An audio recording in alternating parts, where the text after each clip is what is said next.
Những cái ngôi nhà mà mọi người đang nhìn thấy trong camera này thì đều là Trung Quốc đấy. Và bên phía kia là Trung Quốc kìa. Đó, bây giờ mình trèo vào đây nhé. Bá ơi, ở trong này là chùa trong này đúng không bà? Phải. Đây là cái quang cảnh ở trong làng này. Đây, mọi người có nhìn thấy là những cái ngôi nhà ở đây người ta dán những cái câu đối ở hai bên cửa này. Đấy. Đây rất là đông người ta đang để xe ở đây này, trên cái ruộng này, và họ bước vào theo cái con đường nhỏ nhỏ này. Một cái đường ray để cho các bạn trẻ, các bạn ấy chơi trò chơi, có dịp để vui chơi. Cháu nghĩ vào không? Có vẻ như là Linh ra chuẩn bị lên đến cái khu vực trên đỉnh của cái núi này rồi, và khả năng cao là sẽ nhìn thấy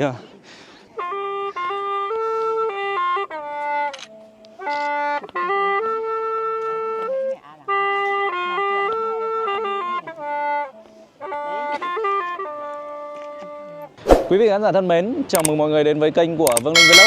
Hiện tại thì Linh đang có mặt tại một nơi rất là đẹp. Đây là con thác Bản Dốc của huyện Trùng Khánh, tỉnh Cao Bằng. Và ngày hôm nay thì Linh sẽ di chuyển trên cái con đường men theo cái con thác này để đến với một huyện khác cũng của Cao Bằng, đó là huyện Hạ Lan, để lên một cái đồi cỏ cũng rất là nổi tiếng trong tỉnh Cao Bằng, đó là đồi cỏ cháy. Nhưng mà trước khi đi thì mình sẽ cho mọi người xem cái quang cảnh của thác Bản Dốc nhìn từ phía trên cao. Đó, thì bây giờ mọi người có thể nhìn sang bên này thì chúng ta sẽ thấy thác Bản Dốc ở ngay dưới đây thôi.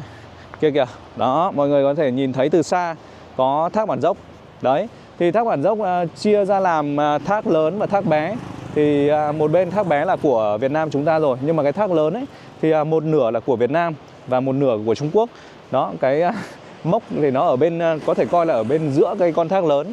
Và ngay phía tay mình chỉ kia, đó là cái cây cầu kính của đất nước Trung Quốc. Họ xây dựng men theo triền núi. Và những du khách Việt Nam của chúng ta thì cũng có thể hoàn toàn sang bên đó để du lịch, nhưng mà phải đi theo tour, theo đoàn. Đó. Và ngay đây thôi, ngay bên này thôi, thì cũng có rất là nhiều những cái công trình của Trung Quốc họ xây men theo cái sườn núi này. Đấy, ví dụ như là những cái tiệm cà phê, hay là những cái cửa hàng, hay là những cái điểm để để những cái người Trung Quốc ấy, họ có thể đi lại men theo cái sườn núi, và họ có thể ngắm nhìn cái quang cảnh của thác Bản Dốc và nhìn về phía bên Việt Nam. Còn về nhìn chung ấy thì cái mặt bằng ở bên dưới cái khu vực chân thác ấy, thì Việt Nam của chúng ta thì sẽ rộng hơn và còn rất là nhiều đất để sau này có thể xây dựng những cái công trình chẳng hạn. Đó. Thì bây giờ thì có lẽ là Linh sẽ bắt đầu di chuyển thôi, và mình sẽ quay cái quang cảnh xung quanh cái con đường biên giới này giữa Cao Bằng của Việt Nam và bên phía kia là của Trung Quốc. Đó, bây giờ thì mời quý vị sẽ tiếp tục di chuyển theo Linh. Đây, bây giờ thì Linh đang xuống với cái con dốc mà gần ngay thác Bản Dốc, và chúng ta sẽ tiếp tục đi hết cái con dốc này và đi thẳng thôi. Thì chỗ này thì cũng hơi khó nhìn sang bên phía Trung Quốc. Hôm nay là ngày rằm tháng Giêng, và mình thấy là cũng có khá những cái du khách Việt hiện tại đang di chuyển ở bên phía dưới con thác khi mà đứng nhìn từ trên cao. Và cái khu vực này là mọi người có thể đi xe đến đây và có thể gửi xe ở đây này. Đó, mình đang nhìn thấy rất là nhiều những cái chiếc xe ô tô, xe con, có biển 34, biển 30 này, đó, biển Hà Nội, Hải Dương gì đó. Mọi người cũng đang đến đây để tham quan du lịch, và sau đó thì mọi người sẽ mua vé ở trong này. Ở đây là một cái trạm để quầy bán vé trong này, và tiếp tục đi vào trong này thì sẽ đến với chân thác Bản Dốc.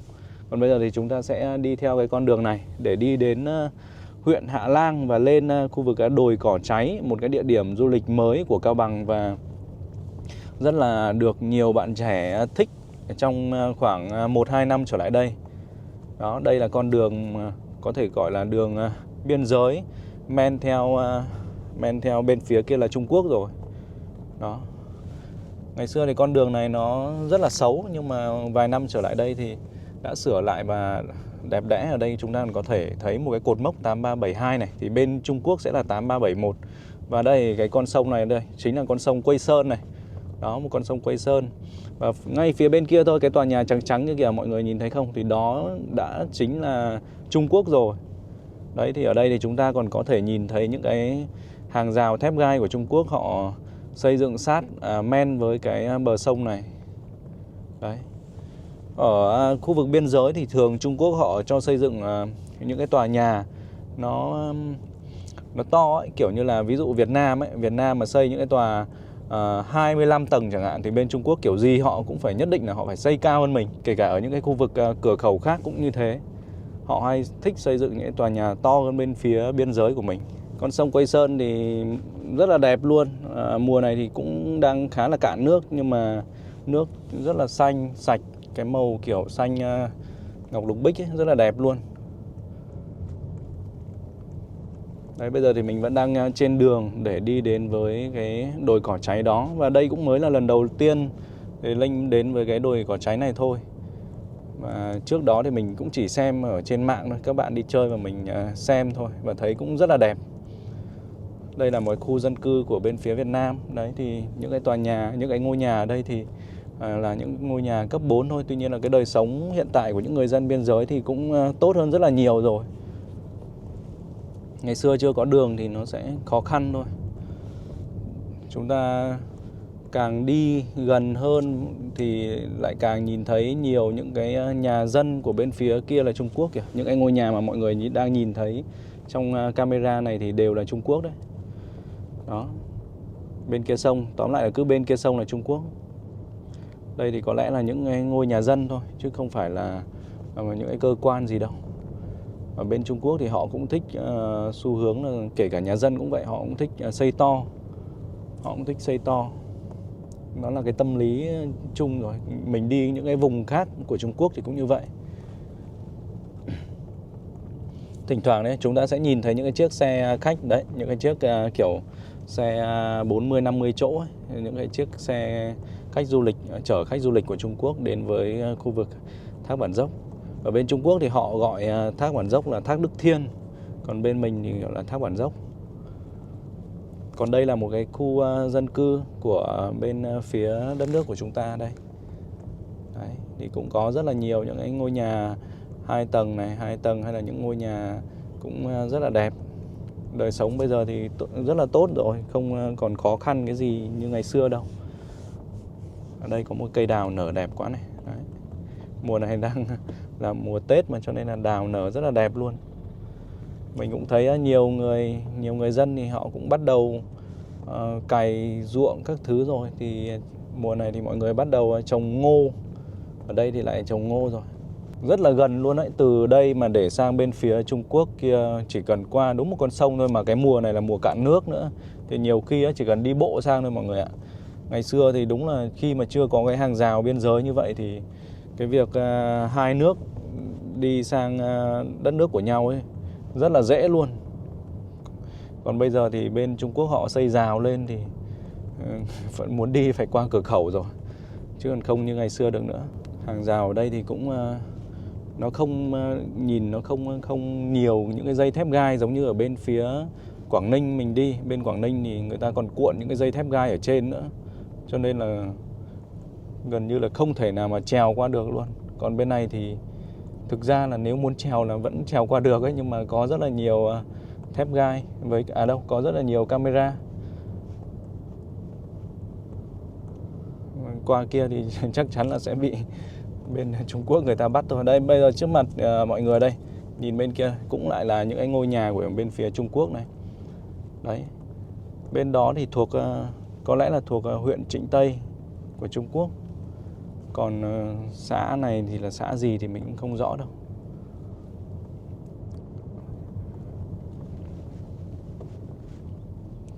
Đây, còn đây là lại là khu dân cư của bên phía Việt Nam. Của bên phía này thì chắc là thuộc huyện Hạ Lang rồi. Thưa quý vị, là hiện tại Linh đang dừng xe và ở gần với cột mốc 842 này, đó, Việt Nam, đấy. Và bên phía kia là Trung Quốc kìa, đó. Bây giờ mình trèo vào đây nhé, trèo vào đây để xem bên trong này. Đó. Đây, Việt Nam 842 này. Và đây, cái con sông này gọi là con sông Quây Sơn đây. Đó. Wow, nước cạn gần hết rồi mọi người ạ. Mùa này không có nước. Kia kìa, khu vực kia là nhà dân này. Đó, nhà dân ở bên phía Trung Quốc nhé. Và hàng rào ngay trước mắt thôi, mọi người nhìn thấy không? Đấy, đây là cái khu vực hàng rào của họ đây. Với đây này, camera này. Đó, cũng khá nhiều những cái camera để họ có thể kiểm soát cái khu vực này. Và đây thì lại là một cái khách sạn của họ. Đó. Ở bên phía kia mình cũng thấy rất là nhiều những ngôi nhà kiểu ngôi nhà kiểu trình tường ấy, ngôi nhà người ta chát đất, với cả là cũng có một số ngôi nhà thực sự là đang sử dụng cái mái ngói âm dương, không khác gì bên phía Việt Nam của chúng ta đâu mọi người ạ. Kể cả những cái kiến trúc ở đây thì mình thấy gần như là y hệt với Việt Nam, không có nhiều những cái khác biệt. Không biết là làng này của bên phía Trung Quốc thì gọi tên là gì nữa. Đó, rất là đẹp luôn, cảnh quan ở đây rất là đẹp luôn. Nhìn non nước hữu tình luôn. Đó. Con sông này thì thực tế là như vậy thì không có hàng rào là vẫn qua rất là dễ thôi. Mà đoạn này là còn khó đấy, có những cái đoạn Linh nhìn thấy là những cái khu vực sông ấy chỉ cách nhau tầm khoảng 20 mét, 10-20 mét đi bộ qua là được. Đó, Việt Nam 842. Bây giờ thì chúng đã đây, cho mọi người xem cái này đã. Đây là cái con đường mà Linh đang di chuyển này. Đấy, con đường cũng rất là đẹp. Đường này là đường để đi đến huyện Hạ Lang của Cao Bằng. Và đường này cũng là đường nhựa, tóm lại là rất là đẹp rồi. Di chuyển rất là dễ dàng thôi. Cứ đến Tết đến ấy, những cái ví dụ như là hôm nọ ấy, thì chẳng hạn thì những cái khu vực này họ mà bắn pháo hoa ấy, là bên Việt Nam của chúng ta có thể ra đây và có thể ngắm, gọi là ngắm ké được luôn. Trung Quốc thì người ta những cái dịp lễ Tết là người ta bắn pháo nhiều lắm, đủ các loại pháo luôn. Bây giờ thì có lẽ là lại tiếp tục di chuyển thôi, và thấy cái khu vực nào hay thì Linh sẽ lại xuống xe và quay cho mọi người xem. Mình lại vừa đến một cái xã của huyện Hà Lang, chỗ này thì gọi là xã Bằng Ca. Đây, và ở đây thì dân cư khá là tấp nập ấy. Đây, trên này thì mình thấy một cái ghi là Ngườm Bang Hạ Lang này. Đó, đây là một cái tóm lại là con đường nó sẽ xuyên qua núi. Và đây wow, cái này gần như là tự nhiên luôn đấy, nó không có tí nào gọi là nhân tạo luôn. Một cái đoạn khoảng tầm 100 mét thôi. Wow. Sang gọi là thế giới khác luôn rồi mọi người. Thưa quý vị, là hiện tại thì mình đang ở huyện Hạ Lang của Cao Bằng, và trong này thì có một ngôi chùa gọi là chùa Sùng Phúc, và hình như là hôm nay có lễ hội cho nên là mình thấy khá là nhiều xe đang đỗ ở gần đây. Thì bây giờ thì Linh sẽ đi vào bên trong này và thử xem là có đúng là chùa ở trong này không. Thì may quá là gặp một cái cụ bà đang ngồi đây để Linh thử hỏi xem là có đúng là chùa ở trong này không, chứ ở bên ngoài là thấy mấy cái xe đang đỗ rồi đấy. Thì tiện lên gọi là lên đồi cỏ cháy thì mình sẽ vào đây chơi luôn, để quay một cái lễ hội mà gần sau Tết cho mọi người xem. Ôi các bạn, bà ơi, ở trong này là chùa ở trong này đúng không bà? Phải. Chùa Sùng Phúc đúng không Phải. ạ? Hôm nay có lễ hội hả bà? Lễ hội. À thế ạ. Bà nhức đầu bà về nhà. Bà nhức đầu bà về nhà. Rồi, cảm ơn bà nhé. Đây, bây giờ thì Linh đang còn đi bộ trên cái con đường ở trong làng để đi đến gần với cái ngôi chùa Sùng Phúc. Đây là cái quang cảnh ở trong làng này. Đây, mọi người có nhìn thấy là những cái ngôi nhà ở đây người ta dán những cái câu đối ở hai bên cửa này. Đấy, những cái câu bằng chữ tiếng Trung, chữ Hán. Đây là quang cảnh ở trong ngôi làng này.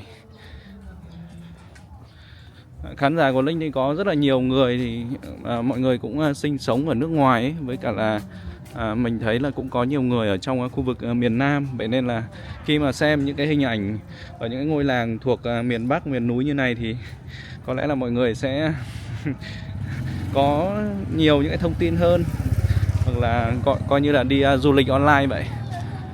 Đó. Ui, rất là đông mọi người ạ. Thì ra đến đây ấy thì ui, đông lắm mọi người ơi. Rất là đông luôn. Mình không ngờ luôn, tại vì lúc nãy là mình đi qua cái khu vực cái đường ở bên ngoài cho nên là thấy vắng vẻ lắm. Nhưng mà khi mà đi đến đây thì mới rất là bất ngờ luôn. Đó. Ui, đông lắm ấy. Đây, mọi tầng lớp luôn, từ những người trẻ, người già, mọi người đang nô nức đi chùa để chơi. Đó. Bây giờ thì Linh cũng đang tìm đường đến với ngôi chùa. Đây rất là đông người ta đang để xe ở đây này, trên cái ruộng này, và họ bước vào theo cái con đường nhỏ nhỏ này, cái đường bê tông này. Đó. Ngôi chùa thì có lẽ là ở trong kia mọi người ạ, trong kia rất là đông luôn.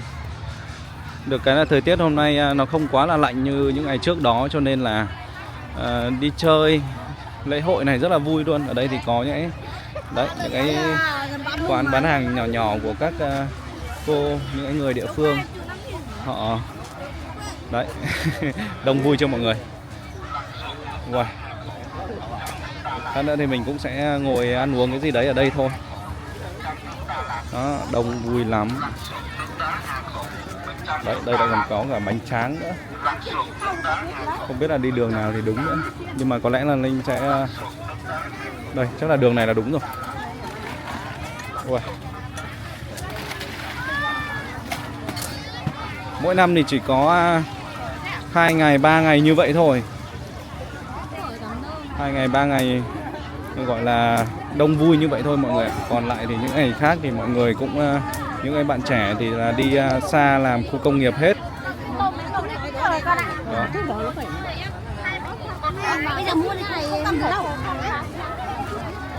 Đông vui nhỉ. Đấy, những cái đám ruộng ấy, bình thường là nơi để trồng lúa. Nhưng mà những cái ngày như vậy thì thành nơi bán hàng rồi. Đó. Ở đây là những cái trò chơi này. Đó. Còn thấy các bà cô chơi trò chơi.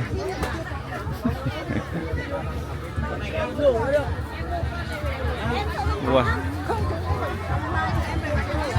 Đông ấy mọi người ạ.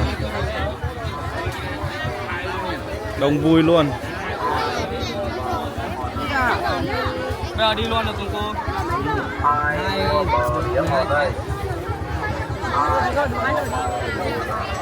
Wow. À, chỗ này là một cái đường ray để cho các bạn trẻ, các bạn đi chơi trò chơi.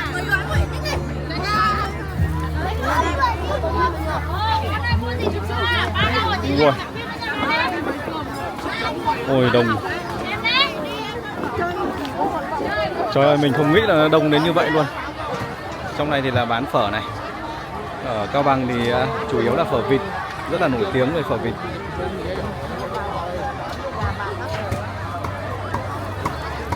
Những bát phở này thì mình đoán là cũng chỉ 20-25.000 thôi. Đây, các bà, các cô này. Đấy, mãi mới có cơ hội để có dịp để vui chơi. Đạp sườn này. Ngoài cái chủ đề Trung Quốc mà Linh hay quay thì mình cũng rất là thích đi quay những cái lễ hội hay là cái văn hóa của những cái dân tộc ở Việt Nam ấy. Không nghĩ là đông như vậy luôn. Còn chưa biết là cái ngôi chùa ở đâu. À đây rồi, trong này là ngôi chùa đây rồi. Đây. Đây mới là lần đầu tiên Linh đến đây thôi. Đó, trong lúc là hôm nay mình đi men theo cái con đường biên giới để mà tìm đến đường đồi cỏ cháy, thì không ngờ là trên đường đi thì lại gặp cái lễ hội này. Vậy nên là quyết định là dừng chân và đi vào trong lễ hội. Và đúng là thấy không có gì hối hận luôn, bởi vì là cảm nhận được cái không khí vui vẻ ở trong khu vực này. Wow. Rất là đông người luôn. Bây giờ thì mình sẽ tìm đường vào chùa nhé. Vào chùa thì chắc là ngay trên này thôi. Ở đây thì lát nữa sẽ có, hoặc là buổi sáng nay, sáng sớm thì chắc là đã có những cái chương trình múa hát ở cái khu vực sân khấu này rồi. Bây giờ Linh đến là tầm khoảng buổi trưa rồi.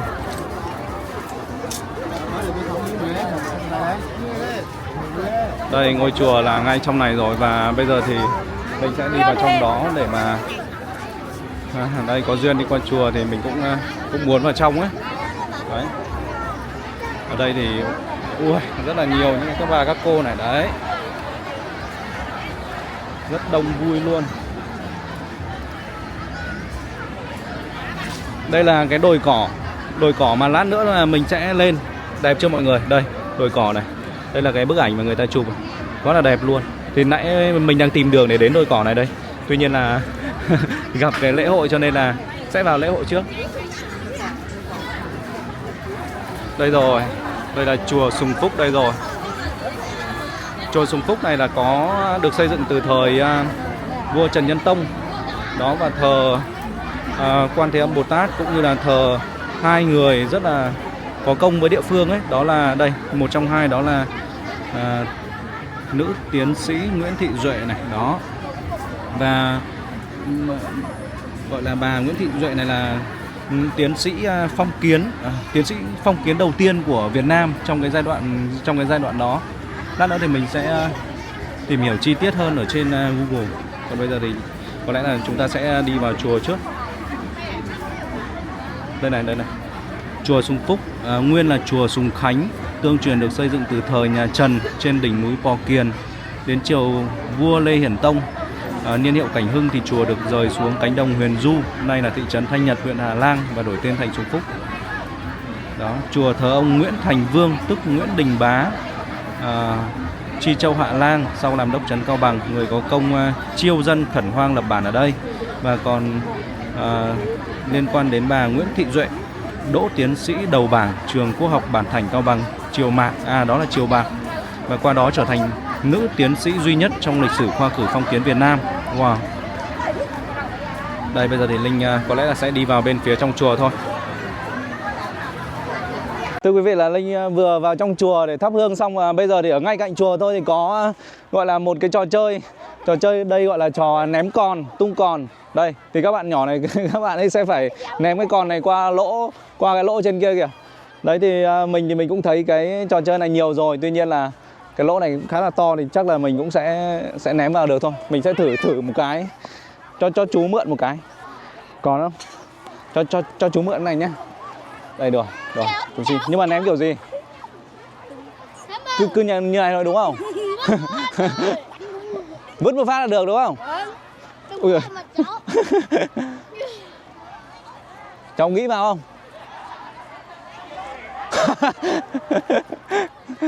Không. Cho chú thử cái này nhá. Xong chú đi luôn. Ok, cảm ơn chú, cảm ơn cháu.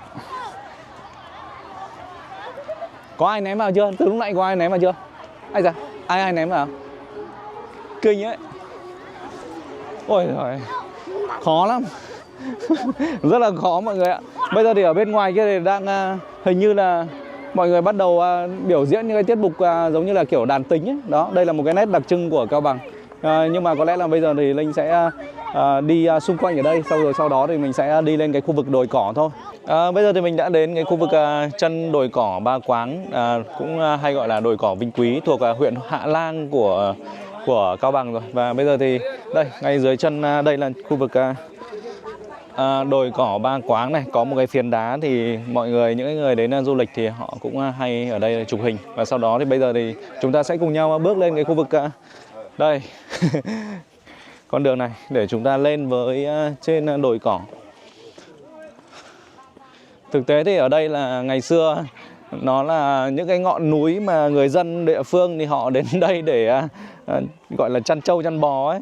Nhưng mà sau đó thì thấy cảnh quan đẹp quá cho nên là huyện đã đầu tư để mà làm nên những cái công trình cũng như là làm thành một cái điểm tham quan ở trên kia. Và hôm nay thì những cái người dân này, những cái người địa phương này thì mọi người cũng đến và để lên cái khu vực đồi cỏ để tham quan. Linh thì cũng mới đến đây là lần đầu tiên thôi, và cũng chưa biết là sẽ phải leo đồi này là khoảng bao nhiêu phút nữa.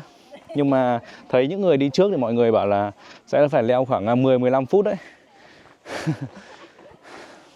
Hôm nay thì ở Hạ Lang này có cái lễ hội chùa Sùng Phúc ấy, cái nơi mà lúc nãy chúng ta vừa vào đấy. Thì chắc là đây là cũng đều là những người dân Cao Bằng, và họ kết hợp cái việc là đi chùa cũng như là để lên đồi cỏ Vinh Quý này chơi.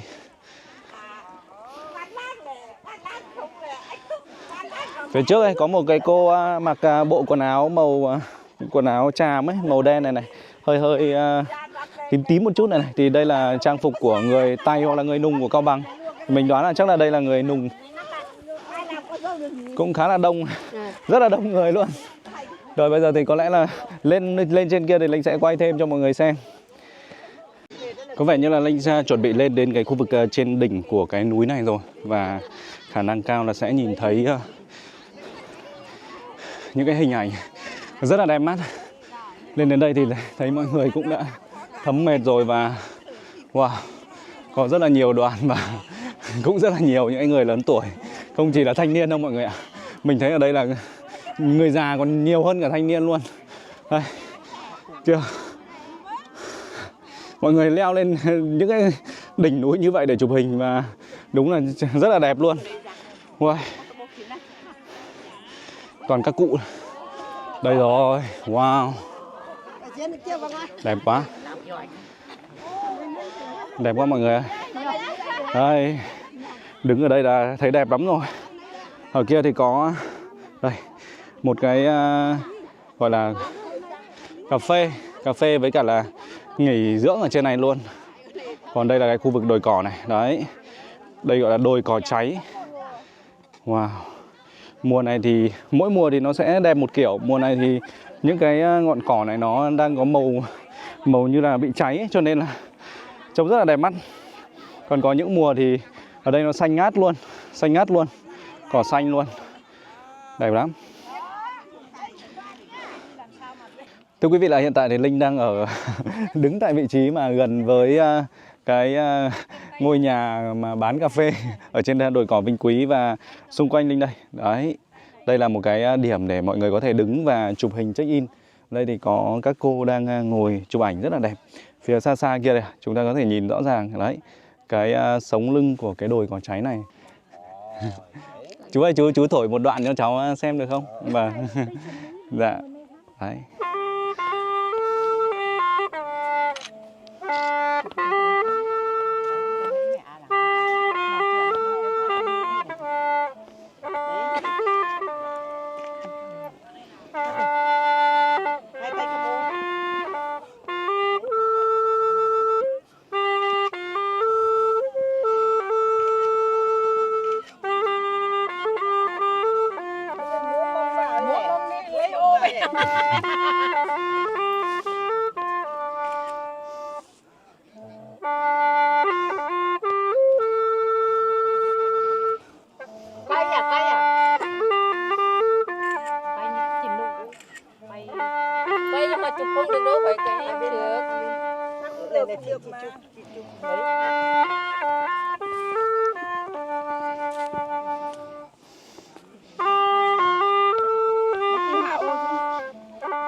Ôi, hay quá chú ạ.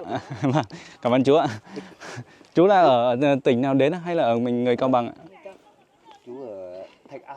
À, ở Thạch An. Ôi, thổi cái này hay quá. Cảm ơn chú ạ. Dạ.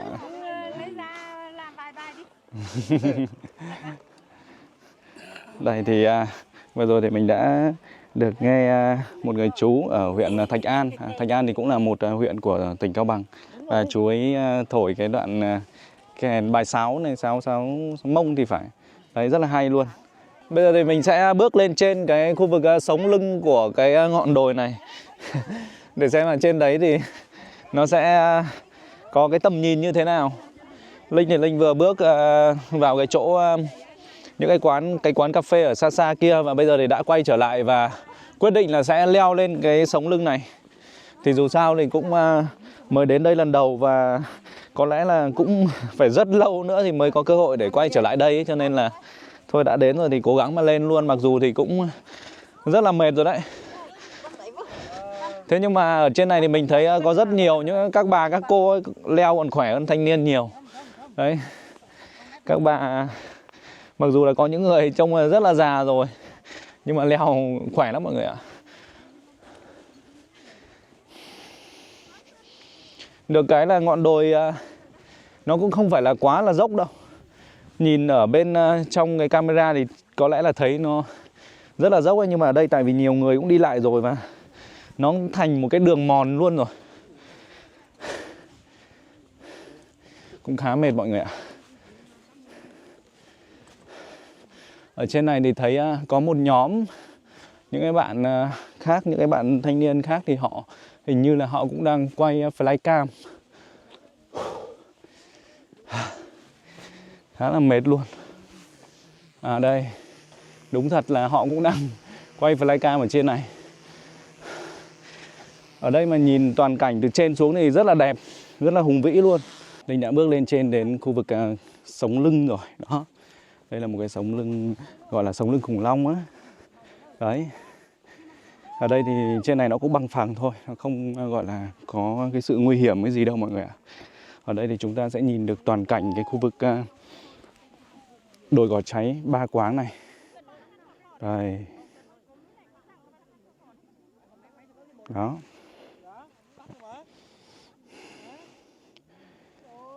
Đấy. Bên này thì có một số người cũng đang chụp hình. Thưa quý vị, là vừa rồi thì Linh đã có một chuyến đi dọc với biên giới của Việt Nam và Trung Quốc. Cụ thể là qua con đường từ huyện Trùng Khánh của Cao Bằng đến với huyện Hạ Lang. Và khi mà đi trên đường thì chúng ta nhìn thấy những cái công trình của bên phía Trung Quốc như là hàng rào thép gai hay là những cái ngôi nhà, những cái tòa nhà khu dân cư địa phương của họ, cũng như là đến với chùa Sùng Phúc của Hạ Lang tham gia một cái lễ hội diễn ra vào ngày hôm nay, ngày rằm tháng Giêng. Và rồi thì bây giờ thì mình cũng vừa đi tham quan ở cái khu vực đồi cỏ Ba Quáng thuộc huyện Hạ Lang của Cao Bằng này. Phải nói thật rằng là cái khu vực đồi cỏ này thực sự là một cái điểm đến rất là ấn tượng và đẹp mắt, nhất là nó sẽ phù hợp với những người trẻ. Mặc dù vậy thôi nhưng mà mình thấy là cũng rất là nhiều những người lớn tuổi đến đây chơi, leo lên ngọn núi, ngọn đồi này để chụp hình. Và đằng sau lưng của Linh đây thì chính là cái sống lưng của cái khu vực đồi cỏ Ba Quáng này. Bây giờ thì có lẽ là Linh cũng xin phép tạm dừng kết thúc cái video này ở đây và sẽ còn tiếp tục quay thêm những cái tập khác. Rất là cảm ơn quý vị đã theo dõi video đến cái thời gian này. Xin chào và hẹn gặp lại.